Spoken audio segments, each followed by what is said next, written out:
खम्बा गणी दोस्तों, कैसे हो आप सभी लोग। I hope you all are fit and fine. आज हम अपने 10th क्लास के चैप्टर 2 के थर्ड पार्ट में आ गए हैं और जल्दी जल्दी से हम लोग समझते हैं विदाउट वेस्टिंग एनी टाइम कि आज का टॉपिक क्या है। तो देखिए, हमारा आज का टॉपिक है बेटा क्रिएशन ऑफ एम्प्लॉयमेंट, यानी कि जॉब्स जो हैं वो कैसे जनरेट की जाती हैं। ठीक है, तो देखो जॉब्स जनरेट करने के लिए सबसे पहली स्कीम के बारे में पढ़ते हैं, that is called NREGA. NREGA, ठीक है। नरेगा की फुल फॉर्म देख लो सबसे पहले, क्योंकि एक नंबर का सबसे पहले यही क्वेश्चन पूछा जाता है कि क्या फुल फॉर्म है और कब आई थी। तो देखो फुल फॉर्म है इसकी national rural employment guarantee act, और ये कब आई थी 2005 में। ठीक है बेटा, national rural employment guarantee act कब आई थी 2005 में। बहुत अच्छे से याद कर लेना क्योंकि डायरेक्ट क्वेश्चन पूछा जाता है आपका।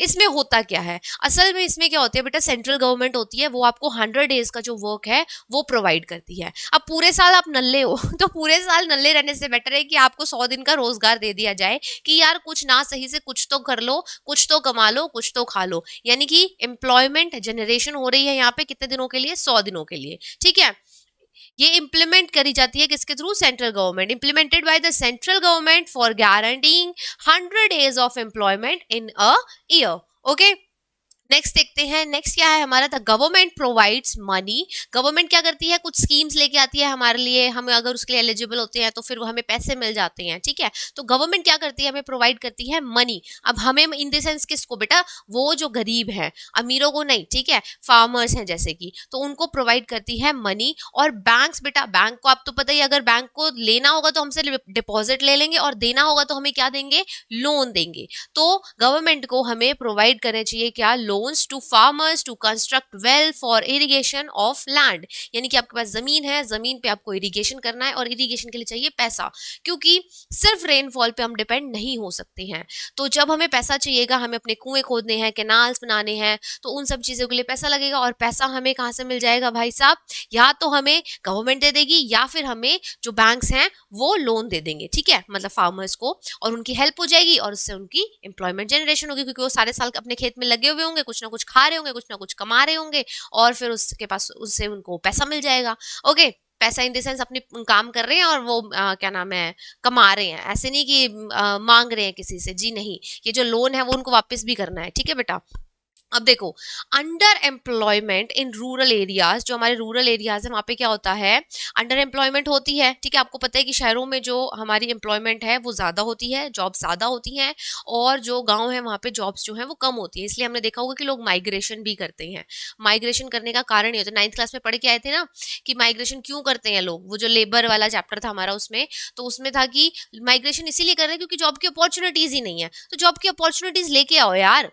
तो कैसे लेके आएंगे, जॉब क्रिएट करके, सिंपल। तो creating job opportunities where youth are employed in the construction of dams और डिगिंग ऑफ कैनाल्स। ठीक है, अब शहरों में तो आपको पता है बेटा इंडस्ट्रीज हैं, आईटीज हैं, बहुत सारा वहां पे काम आपको मिल जाता है। लेकिन गांव में कैसे मिलेगा, तो गांव में हम क्या करेंगे, यूथ को हम लोग क्या करेंगे, एम्प्लॉयड करेंगे। किस तरीके से, या तो कंस्ट्रक्शन कर लो आप डैम्स का, कैनाल्स की डिगिंग करवा लो आप, या फिर हो सकता है आप रोड्स बनवा लो, या फिर कोई भी जो बिल्डिंग्स हैं उन सबको कंस्ट्रक्ट करा लो। ऐसा कुछ भी काम हो सकता है। ठीक है, तो इन सब के थ्रू आप क्या दे सकते हो, गवर्नमेंट क्या दे सकती है, अपने जो सिटीजन है उनको एम्प्लॉयमेंट दे सकती है। कहाँ पे, रूरल एरियाज में। ओके, नेक्स्ट देखते हैं। नेक्स्ट है बेटा, farming cooperative needs to provide cheap credit to farmers for improving farming. यानी कि जो भी फार्मर्स हैं हमारे लगे हुए हैं उनको आप लोन तो दे रहे हो, लेकिन अगर आपने लोन हाई इंटरेस्ट रेट पे दे रहे हो तो कोई भी नहीं लेगा, सिंपल सी चीज है। ठीक है, अच्छा इसमें भी दो चीजें आती हैं, एक चीज और ऐड कर दो इसके अंदर कि भाई आपका जो कागजी कार्रवाई है वो कम होनी चाहिए, क्योंकि हमारे जो किसान है बेटा वो इतने ज्यादा पढ़े लिखे नहीं होते हैं। ठीक है, तो कागजी कार्रवाई कैसी हो, कम हो, और दूसरी चीज जो इंटरेस्ट रेट है वो भी कैसा हो, कम हो। तो यानी कि यहाँ पे चीप क्रेडिट, चीप क्रेडिट का मतलब ये है कि यहाँ पे जो हमारा रेट ऑफ इंटरेस्ट है, ठीक है, रेट ऑफ इंटरेस्ट है हमारा जो, वो कैसा हो, कम रखें हम। ठीक है, और फार्मर्स को अपना फार्मिंग को इम्प्रूव करने के लिए पैसा मिलता रहे। कहाँ से, जो भी हमारे फार्मिंग कोऑपरेटिव्स हैं उनसे, जैसे कि फार्मिंग के लिए स्पेशली बैंक्स होते हैं जो हमें फार्मर्स को प्रोवाइड कराते हैं लोन, यहाँ पे उनकी बात हो रही है। Okay, identify and locate job opportunity. सबसे पहले आइडेंटिफाई करो कि हम जॉब अपॉर्चुनिटीज को कहाँ-कहाँ दे सकते हैं। कहने का मतलब आप गाँव में हो तो गाँव के हिसाब से हमें आइडेंटिफ़ाई करना होगा कि हम यहाँ पे क्या क्रिएशन कर सकते हैं जिससे कि जॉब अपॉर्च्युनिटीज़ मिल जाएँ, ठीक है? तो फिर उसके बाद भाई आइडेंटिफ़ाई करने के बाद लोकेट भी करना होगा यानी कि जॉब्स रियल में भी देनी होंगी, ठीक है? In industries and service in semi rural areas जो हमारे पास इंडस्ट्रीज़ लगाओ यानी कि कहने का मतलब क्या है मोटा-माटी कि जो भी हमारे पास गाँव का जो एरिया है वहाँ पे आप क्या करो इंडस्ट्रीज़ लगाओ या सर्विसेज़ को इंक्रीज़ करो, जिसकी वजह से वहाँ पे क्या हो जाए, जो भी हमारे पास क्या है जॉब्स हैं वो ज़्यादा जनरेट हों, लोगों को काम ज़्यादा मिले, एम्प्लॉयमेंट ज़्यादा मिले। Okay? Next is strengthen the functions of education and health industries. देखो बेटा, सबसे इंपॉर्टेंट चीज, आप कितनी ही जॉब्स क्यों ना दे दो किसी को, लेकिन आप किसी भी स्किल्ड पर्सन को जॉब देने में आसानी रखते हो, ठीक है? कोई भी इंसान के पास अगर स्किल्स हैं तो आप उसे जॉब देना ज्यादा आसान रहता है आपके लिए, ठीक है? और कोई भी अगर अनस्किल है तो उसके लिए जॉब को फाइंड करना या किसी और को उसे जॉब देना बहुत मुश्किल होता है। तो सबसे पहले हमें क्या करना होगा, 9th क्लास में देखो पढ़ के आए थे ना, क्या था हमारे चैप्टर का नाम? ह्यूमन डेवलपमेंट था, ह्यूमन रिसोर्सेज। तो ह्यूमन रिसोर्स है हमारे पास, एक देश के पास उसके सबसे बड़े रिसोर्स क्या होते हैं? उसके सिटीजन्स, ह्यूमंस।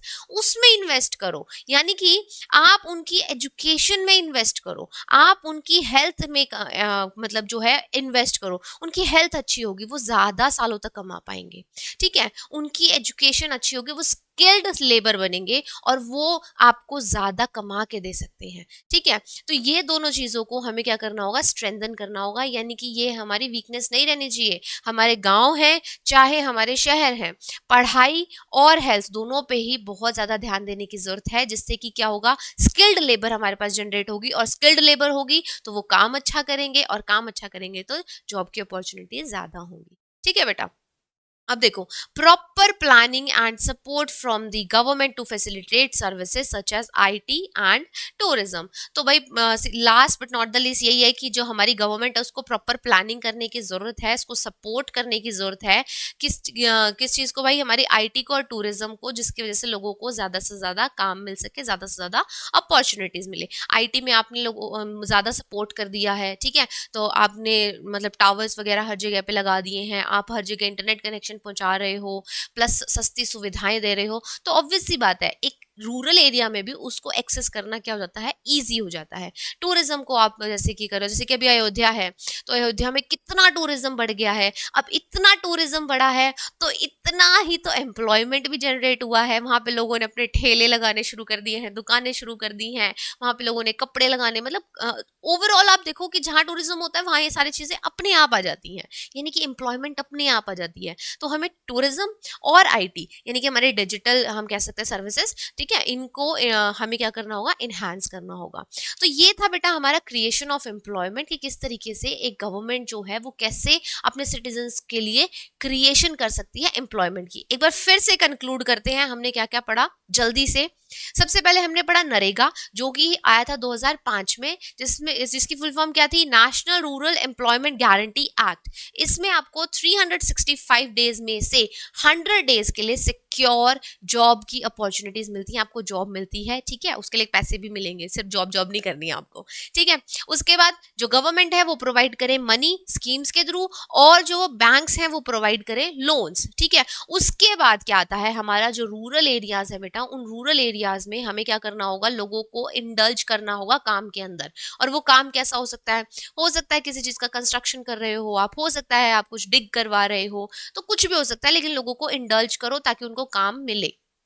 नेक्स्ट चीज क्या थी हमारी कि हमारे पास जो फार्मिंग कोऑपरेटिव्स हैं, जो फार्मिंग के लिए ही स्पेशली डेडिकेटेड होते हैं, जो हमारे पास उनको ही बनाया गया है फार्मिंग के लिए, वो सिर्फ उसको मतलब फोकस करके चल रहे हैं। तो वहां पे आप चीप क्रेडिट प्रोवाइड करो। चीप क्रेडिट कैसे? रेट ऑफ इंटरेस्ट कैसा रखो? अपना कम रखो और क्रेडिट प्रोवाइड करो फार्मर्स को, जिससे कि उनके लिए ईज हो जाए जो है अपना एम्प्लॉयमेंट, सॉरी, क्रेडिट लेना, ठीक है? और क्रेडिट जितना वो लेंगे तो उतना ही उनका काम भी बनता जाएगा। उसके बाद सबसे पहले आइडेंटिफाई करो अपने एरिया के हिसाब से कि यहाँ पे हम कौन कौन सी जॉब्स बना सकते हैं, क्रिएट कर सकते हैं, और फिर उनके बाद उनको लोकेट करो, मतलब उसके बाद उसके ऊपर एक्सेस भी करो। और फिर आपको लास्ट में क्या करना है, सबसे इंपॉर्टेंट चीज बेटा, कि जॉब्स लोगों को ही इतना इंपॉर्टेंट, मतलब लोगों को ही इतना समझदार बना दो, लोगों को ही इतना स्किल्ड बना दो कि वो अपने लिए जॉब्स खुद जनरेट कर ले। अगर आपके पास एजुकेशन है तो आप अपने लिए जॉब्स जनरेट कर लेते हो, आपको किसी और की जरूरत नहीं है। आप खुद में इतने सक्षम हो कि आप 4-5 लोगों को जॉब दे सको, ठीक है? तो education is the only one thing जो आपको इतना सक्षम बना सकती है। फिर आपकी हेल्थ बहुत ज़रूरी है। आप एजुकेटेड हो, आपके पास स्किल्स हैं, लेकिन आपके पास हेल्थ नहीं है, तो वो भी क्या है बेटा, एक ड्रॉबैक हो जाता है। तो उसको भी आपको क्या करना है, ठीक रखना है। हेल्थ और एजुकेशन दोनों पे ही गवर्नमेंट को क्या करना है, लोगों की उसको स्ट्रेंथन करना है। और फिर उसके बाद प्रॉपर प्लानिंग करनी है। आईटी के लिए प्लानिंग करो, टूरिज्म के लिए प्लानिंग करो, जिससे ज़्यादा से ज़्यादा जॉब जनरेट हो, ज़्यादा से ज़्यादा लोग वहाँ आएँ और क्या करें, ज़्यादा से ज़्यादा लोग कमाएँ। ठीक है बेटा? तो ये था हमारा एक छोटू-सा टॉपिक छोटू-सा टॉपिक जिसका नाम था creation of employment. I hope आपको समझ में आ गया होगा। मिलते हैं अपनी नेक्स्ट वीडियो में, तब तक के लिए बाय बाय।